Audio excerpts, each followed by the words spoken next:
Hello and welcome to Women of Influence podcast. Hi, I'm Jaylen with the J Group Real Estate Team. The Great American Speak Off. One of my favorites.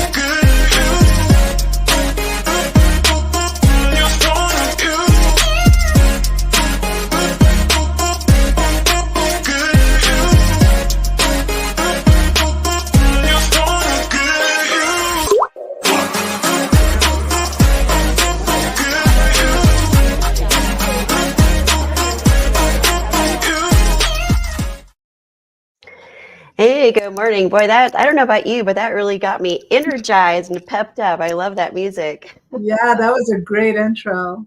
Thank you. So welcome, Dr. Nafisa Sekandari. I knew I was going to botch your name. Dr. Nafisa Sekandari. Did I get it? Yeah, good job. Okay. Awesome. Well, you and I met at a mastermind workshop recently, the whole Tony Robbins, Dean Graziosi thing, like just completely amazing, right? I know personally I had a lot of great takeaways, and it was just such a pleasure meeting you along with a couple of other amazing women. And I'm just so happy to have you on my podcast as my guest. So welcome. Thank you. Thank you so much for having me. It was great meeting you and your husband at the event and meeting all those wonderful people. And yeah, thank you so much for having me and inviting me to be here. You're welcome. My pleasure. So let's get right into it. So I know that your work focuses on helping individuals to manage their anxiety without medication or long-term therapy. So tell us more about that, because I know, like for me, I have this preconception in my head. I'm like, oh, you have anxiety, you like pop a Xanax or something like that. So tell us more about what you do. Well, I am a holistic and integrative psychologist, and I truly believe in helping individuals overcome their stress and overwhelm and burnout. And a lot of times that's fueled by anxiety. So I work with high achieving, successful women who are very driven and very achievement oriented, but then they end up burning out when they hit 40 or 45 and they just hit a wall. And a lot of times it's that anxiety fueling them. And so my goal is to help these women feel empowered and feel in control of their lives, and use that anxiety as fuel in a direction and channel in a way that it becomes productive, as opposed to feeling debilitated by it. And it is definitely possible to overcome anxiety without medication or even spending hours in therapy. I give you the tools and the strategies so that you address the anxiety or address the stress and overwhelm at the root. And a lot of the women that I work with, they're usually in their early mid to late 30s to 50, 55, and they're normally going through a lot of hormonal changes, and they're going through a lot of other issues that, children are growing older, their relationships might be impacted, there's a lot of stress, there's a lot of overwhelm. And these women that are so driven, they tend to burn the candle at both ends. And when they do that, they end up having adrenal fatigue when they hit it. And then as their hormones are changing, they end up having adrenal fatigue. They're having all kinds of anxiety and stress and depression. And they go to their doctor, and their doctor's like, well, you just need medication. And that's just putting a Bandaid on an actual issue. So I focus on the root causes of what's causing those issues for them, and then helping them channel and transform that anxiety so that it's fuel for them to be more efficient, be more productive, without all the stress and overwhelm and burnout. Well, that all sounds amazing. So it sounds to me like you're kind of taking their anxiety and the root cause and getting them to integrate that and channel that, turn that into, a different direction, into a different energy to help, not only hopefully get rid of their anxiety, but use that to better themselves in whatever direction they're trying to move forward in. So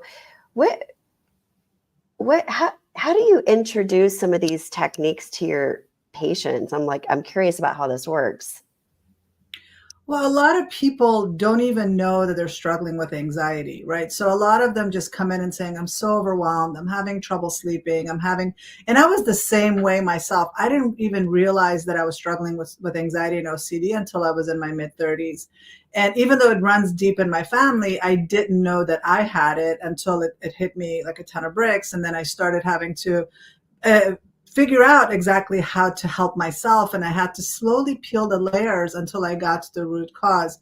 And a lot of these people, what I start, like whether you're my patient or an online student or a member or whatever, what I start with is an inventory of your lifestyle. Where is the breakdown? What are you, how are you, what are you eating? How are you living, basically? How are you taking care of yourself? How are you sleeping? Uh, are you taking any supplements? Are you exercising at all? Are you processing emotions, or are you used to just stuffing those feelings down? Because those feelings that we stuff, they don't go away. They don't just miraculously disappear. I mean, I had a patient who was in her late 80s, and she finally decided to confront emotions or issues of trauma and abuse from her 20s. And a lot of these buried emotions are very much alive, and they end up impacting every area of our life, and it impacts our mindset. It creates fear in our lives. So we need to slowly layer or peel the layers and figure out, okay, what is the roadblock and the stumbling block for you? And then address those issues there. It might just be you're just not taking care of yourself. You're just going, going, going. You're not eating when you're supposed to. You're not getting enough Mm, because you're used to focusing on being thin instead of being healthy. And so you burnt right. out your adrenal glands. Yeah, And that's burning so your adrenal glands is the worst thing that a woman can do. Yeah, that is so good. I know that myself and a lot of other women do have the tendency to, stuff our emotions. I know for me, I'm very good at compartmentalizing things. I'm like, okay, that might bother me, but I'm going to put it away in a box over here and just kind of like forget about it, put it under the rug, right? But I know for many women in particular, like having this anxiety can feel absolutely overwhelming to them. Can you walk us through one of your most transformative breakthrough experiences that you had with one of your clients that, without giving any names, of course, like what did that look like for them? Of course. Well, before I go on to that, you mentioned something about shoving everything under a rug, right? Imagine that being our house. If we, every time something that came up that we didn't like we saw dust bunnies, instead of cleaning that, we just shoved it under a rug. And if we saw like, I don't know, garbage on the floor and we didn't want to pick it up and throw it away, we just shoved it under a rug. What's going to happen to that house eventually, right? And eventually it's going to feel overwhelming, and that rug is going to be lumpy and bumpy, and you're going to be like, I can't handle this anymore. And so Oh, it's a matter of just feeling. It starts with just calming our central nervous system. And once we're calm enough, and that happens through our diet, it's not just me meditating that's going to create that calm. It's about figuring out, are my hormones balanced? Or is my brain chemical balanced? Am I allowing my body to rest and repair when I'm sleeping so that I can feel better the next day? I don't know how you feel when you haven't had a good night's sleep, but the next day, I'm not thinking very clearly. I'm not mhm. so calm, and I'm very reactive to things, right? Is that something that happens to you as well?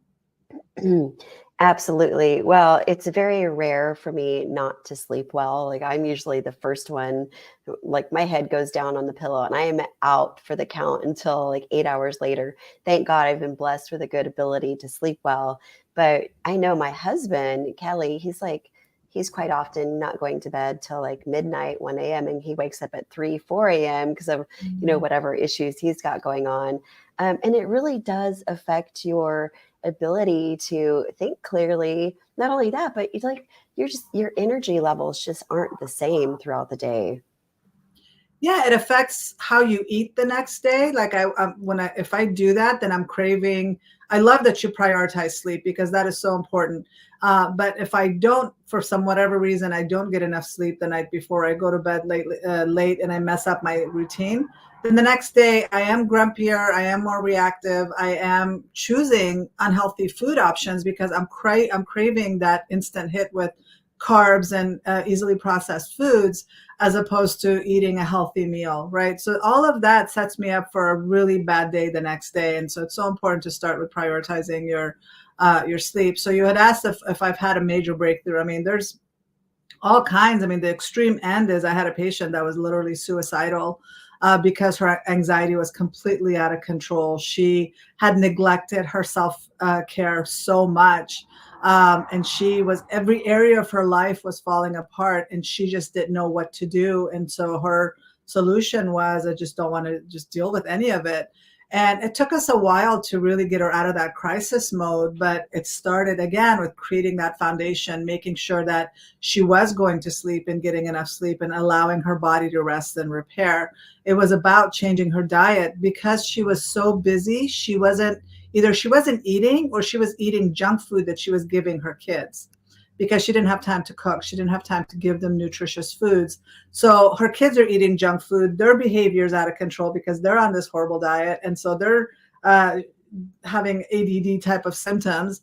And so she's worried about them. She's not taking care of herself. She's eating the foods that she's giving them. And so it had to be clean out her diet. And it's amazing. That was like my hardest, and it took the longest to take care of and figure out. But once she did, she was able to wean herself off of her medications.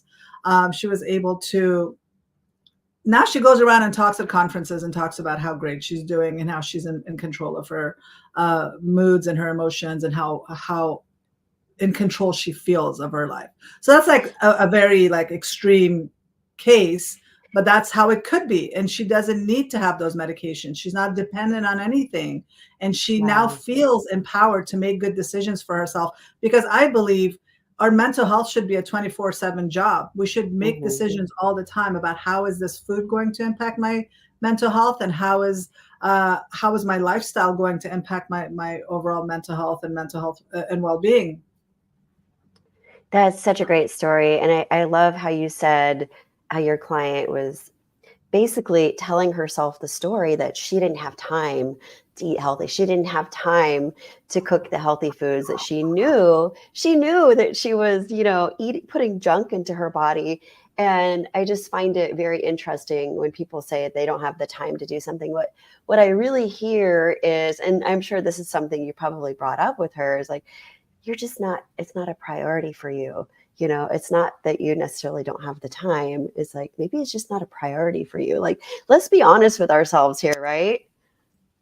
Well, not only that, but we don't consider how much time we're going to waste being sick later as a result of not making that time now. Yeah. Preach it, girl. Yeah, I totally get that.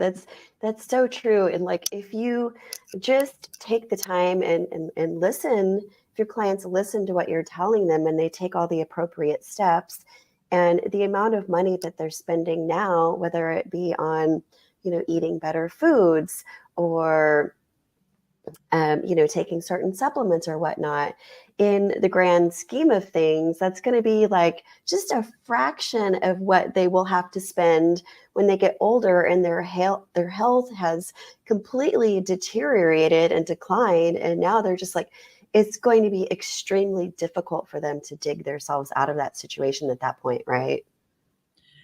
It is. And one thing that really bothers me when people say is, I'm here for a good time, not for a long time.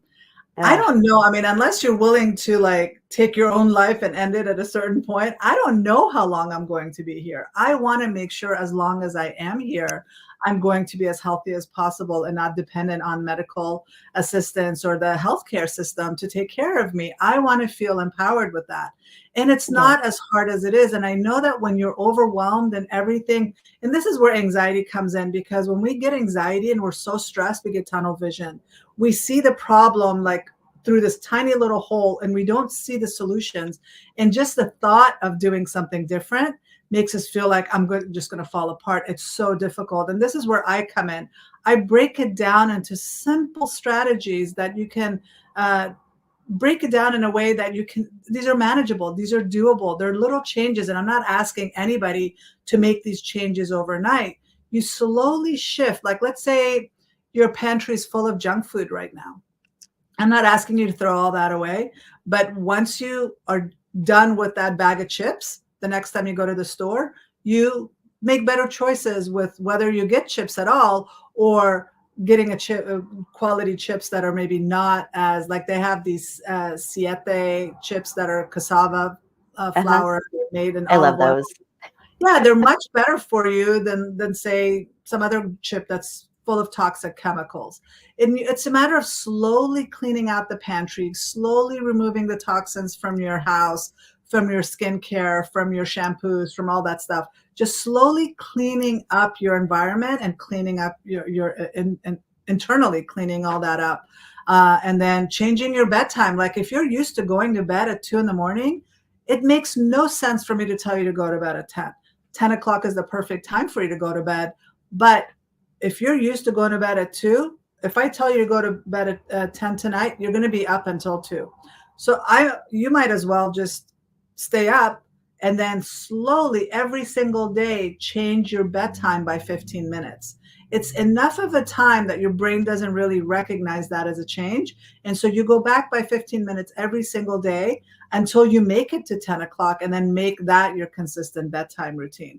But all of these things make you think about your mental health all the time, and it makes you prioritize yourself and prioritize your mental health. So let's say I don't have time and I'm running and I have to go get something. Instead of going to get fast food, I might just go stop by at a restaurant that's maybe more quality and get that food, or call ahead and go pick it up really quick and then eat that instead of getting something that's high calories, full of toxins, full of chemicals. Yeah, that's great advice. And I know something that Kelly and I do, my husband and I do, we'll like make big batches of like ground turkey or ground bison with cabbage and kraut, super healthy meal. And we'll have like leftovers for days. And that's something, when you're telling yourself you don't have the time or whatever, just like have a quick grab and go option available to you at all times. And those siete chips, by the way, are freaking delicious. I honestly like them better than regular chips. Yeah. But I think it's a palate change, right? If you're used to eating a lot of junk food, your palate changes, like it gets numb. It literally gets numb to the point that you don't even notice how bad the things are that you're eating. But once you clean your palate, like when I reduced the sugar in my life, it's amazing how sweet the slightest, like a piece of fruit is. Like it doesn't have to be very sweet for me to notice it now and appreciate it. Where before, when I was having a lot of sweets, I was numb to that. I wasn't even tasting food. And so I think the reason that it tastes so good to you and somebody that's addicted to something with more chemicals, they might not enjoy it initially, but if they and they say it takes about 12 times of trying something before you can actually say it tastes good or not. If they can give themselves the chance to try those siete chips for 12 times, they're going to realize they're so much better than what they were used to. Yeah, absolutely. It's like, that's so true. You have to sometimes just keep reintroducing that food and, try it several times before your palate is like, you know what, actually, I do really like this food. It's like, and then the healthier that you start to eat and the more consistent you are with it, you find yourself like your taste buds and your palate doesn't even crave the bad stuff anymore. It's like, ew, that doesn't sound good. That's amazing how our brain works, right? Well, the reason that you're craving is it has to do with your gut bacteria. So when you're eating a lot of junk food, what you're doing is you're feeding the bad bacteria in your gut. And so they're craving that stuff, but your good gut bacteria in your gut wants the healthy stuff. They want the fiber. They want the complex carbs. They want foods that are going to nourish them so that they can thrive and grow. So the way I explain this to the people I work with is that your gut is like a village. Let's just say New York City, right? Let's say New York City, and that in New York City, the bad guys are in charge right now. It's the mafia, it's the gang members, it's the criminals. They're the ones running the city, right? And so the people are afraid to come out and actually do their job. So the city is just falling apart. It's crumbling because the economy is not growing. The people are not thriving. People are not healthy. It's not a nice, healthy, green place where you can go on the park and go walk. And so that's what some people's guts look like. That's what their village looks like. It's because the bad guys are in control, because we've been feeding the bad guys and they hold us hostage. And this is where the addiction to food comes in. It's these foods are made to make us addicted. So they're putting a gun to our head and holding us hostage and saying, I don't want broccoli. You better give me the junk food. And you're like, okay, well, I'm craving it. I'll give into it. But if you say, I am going to take control of this and I want my healthy gut bacteria to thrive and grow, I'm going to feed them instead and starve the bad guys, then eventually that microbiome, that population is going to grow and thrive. But you also have to have a healthy environment for it. So if there's a lot of pollution in New York, if there's a lot of toxic dump in New York, no matter how in control the good guys are, they're all going to get sick eventually and die. But we want to clean that up as well. So when we're eating a lot of foods that are exposed to pesticides, when we're eating a lot of foods that have a lot of antibiotic exposure, like meats that have been treated with antibiotics, all of that ends up killing our gut microbiome as well. So we need to make sure we're eating clean foods to make sure our gut microbiome is thriving and is healthy. And this is one thing people don't realize, how much we're dependent on them. I love my gut microbiome now. They're my little soldiers that are keeping me healthy. They're responsible for how deep of a sleep I get. They're responsible for how focused and energized I am. They're responsible for weight gain or weight loss. And they're responsible for me feeling happy because they release 90% of the feel-good chemicals from my brain. Like when we think about serotonin, we think it's all in our brain, but 90% of that is in our gut. And when my gut bacteria is happy and healthy, they're releasing that. So I'm happy. But when they're not releasing it. I love that. I have this picture in my head, the analogy that you told us about. And so I'm picturing all these little Captain Americas and Rambos and Arnold Schwarzeneggers in there, like taking the guns away from the mafia, from the bad guys, and like, arming our gut with like all of the good bacteria and the good flora. And I'm like, I was just like cracking myself up over here. But yeah, like I think a lot of people, yeah, like you said, they don't realize the importance of having that good, healthy gut bacteria. I had a guest on my show recently, and she's called the Healthy Gut Dietitian, and she talks all about that. Like we could talk about this for hours. I'm like, I'm a firm believer that almost everything the root cause is in your gut. So like if you can get that cleaned up, you can probably clean up most of the issues in your life that you're dealing with right now, right? Yeah, and this is why people ask me, well, how can you be sure that you can take care of mental health issues without medication? But it's not about the medication. Only puts a Band-Aid on the issue. If you're not healthy internally, if your gut is not releasing those feel-good chemicals, it doesn't matter what you're taking. It might kind of numb your symptoms a little bit, but it's not getting to the root cause of your issues. And so this is why I'm such a big believer in this holistic way of treating mental illness. And that when we clean up our lives, our brain and our body are waiting to do everything to make sure we're healthy and happy. We just need to get out of the way or help it be successful. Yeah, absolutely. So how do you talk to those people out there that, they do want to just pop that pill and get that quick, easy fix, right? How do you balance, talking to them about the importance of cleaning up the root cause of the issue versus just wanting to take the quick, easy fix, right? I can imagine that's probably a little bit challenging for most people to overcome because they want it now, right? Well, if somebody's in crisis, obviously you want them to get calm first. So if they want to take their medication and until they feel calm and in control of their lives, that's totally fine. I've had a lot of my patients that actually come to see me, they are on medication and eventually they start weaning off and then they no longer need that medication. But they realize that that's not the solution for them. It's like if I have a cut in my arm, and I see it oozing and it's being infested and it's just gross, and I just keep putting a Band-Aid on it over and over again, that's not helping that cut heal, right? And that's what we're doing when we're just taking a pill. It should not be a lifelong issue. It should not be something that I'm diagnosed with a mental illness and I'm dependent on it for the rest of my life. I mean, obviously you have to talk to your doctor, but for the majority of symptoms, for majority of people, I'm not talking about people that are in crisis. I'm not talking about people that are really high in the severity of symptoms.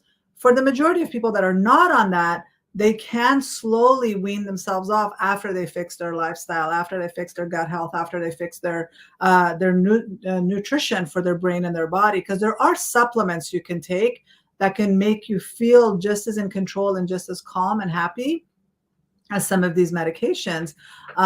But even then, I don't want anybody, my goal with anybody I work with is I don't want anybody to be dependent on supplements. I don't want anybody dependent on me. I don't want anybody dependent on medication. I want you to feel empowered so that you can start making these decisions and know, okay, let me do an inventory. What's going on with me? This is the choice I need to make. This is the direction I need to go.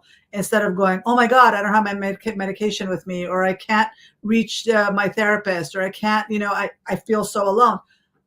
The whole goal is for me to work myself out of a job, for you to feel completely empowered and dependent on yourself only. I love that. And it sounds like you definitely don't have a one size fits all approach either. So you really take a look at the individual, which is huge, very important. I know that, talking about anxiety, which is a huge issue, can you share maybe what are some of the early signs? Let's say, okay, I'm getting anxiety and it's starting to get worse. So like, what are some of the early signs of getting anxiety? And what is something that people can do to kind of like squash that from the get-go, if that's even possible?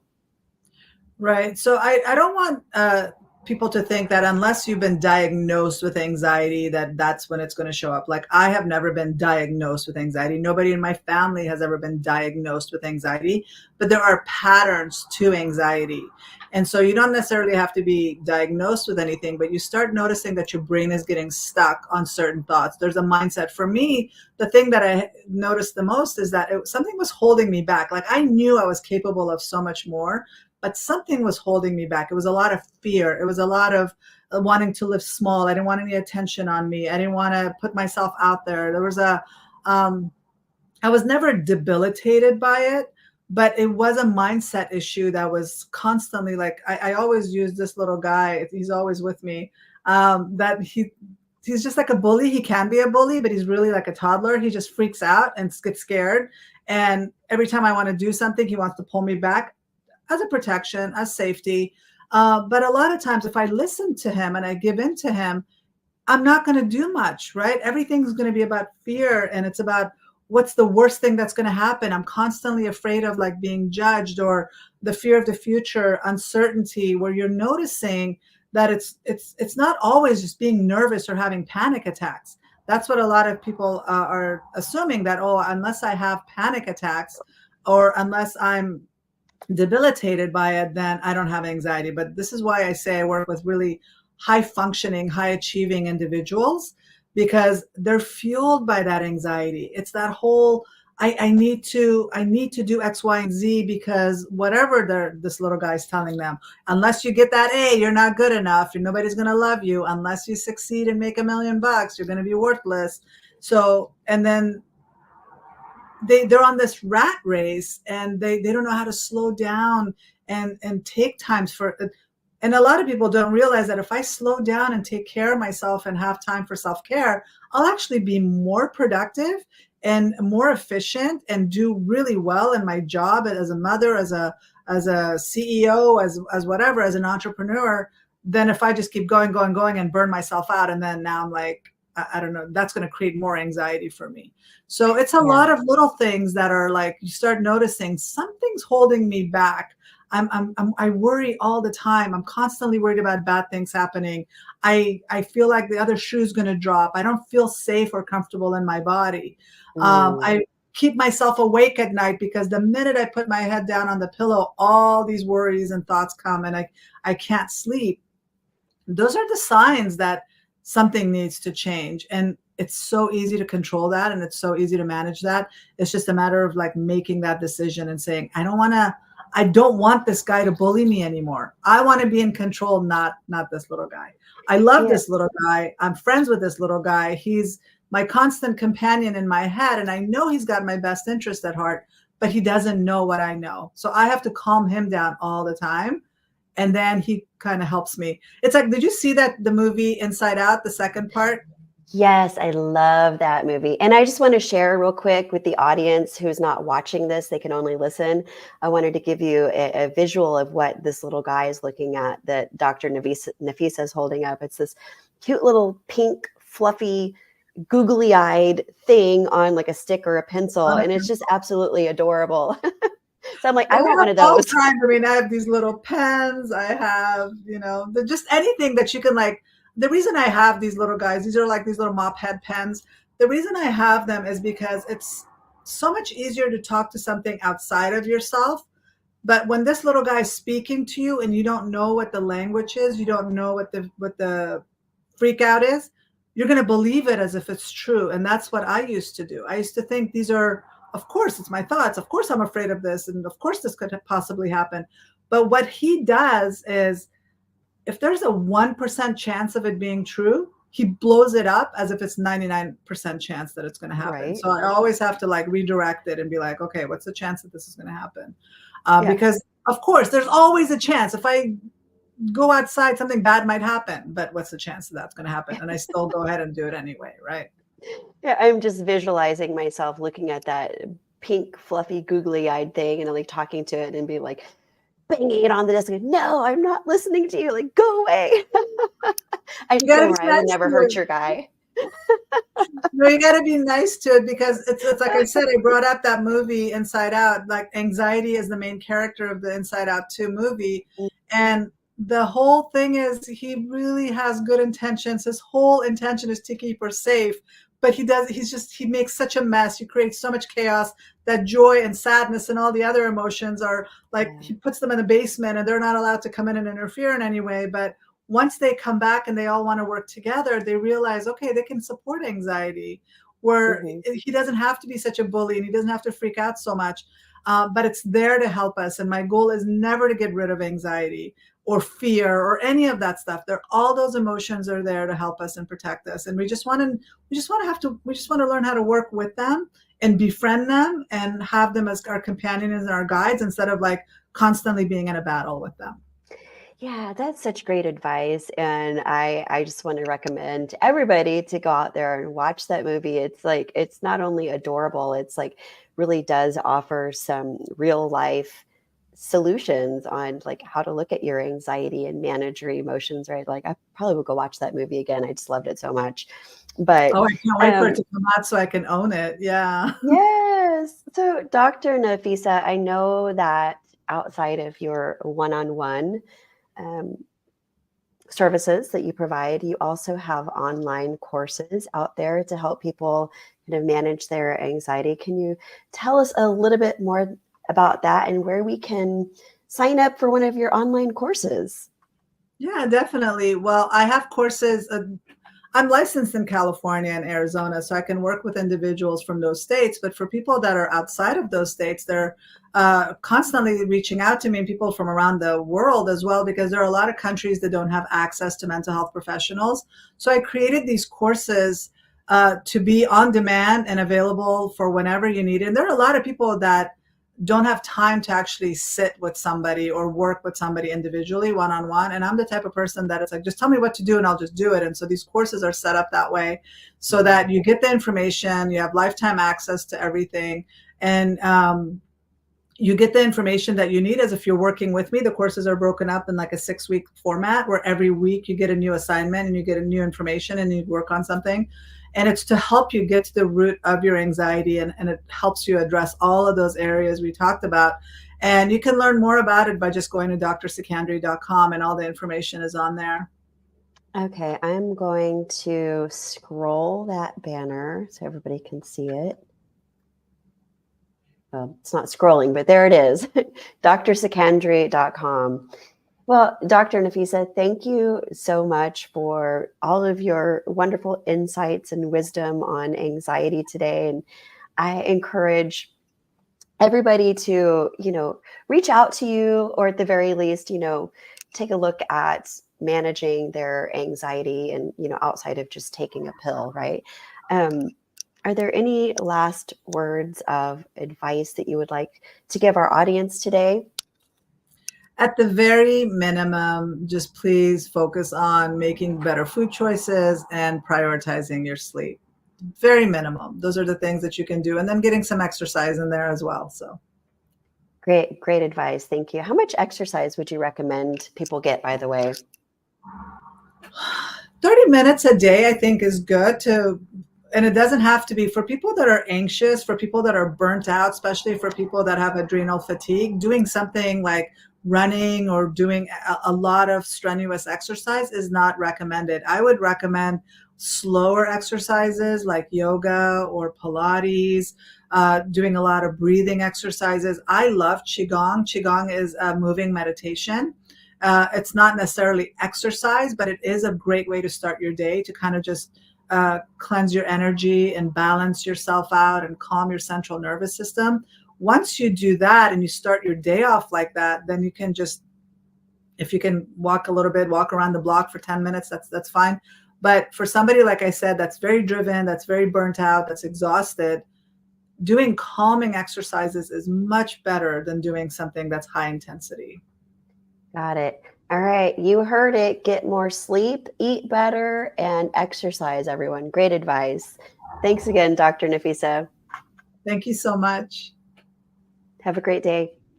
Thanks.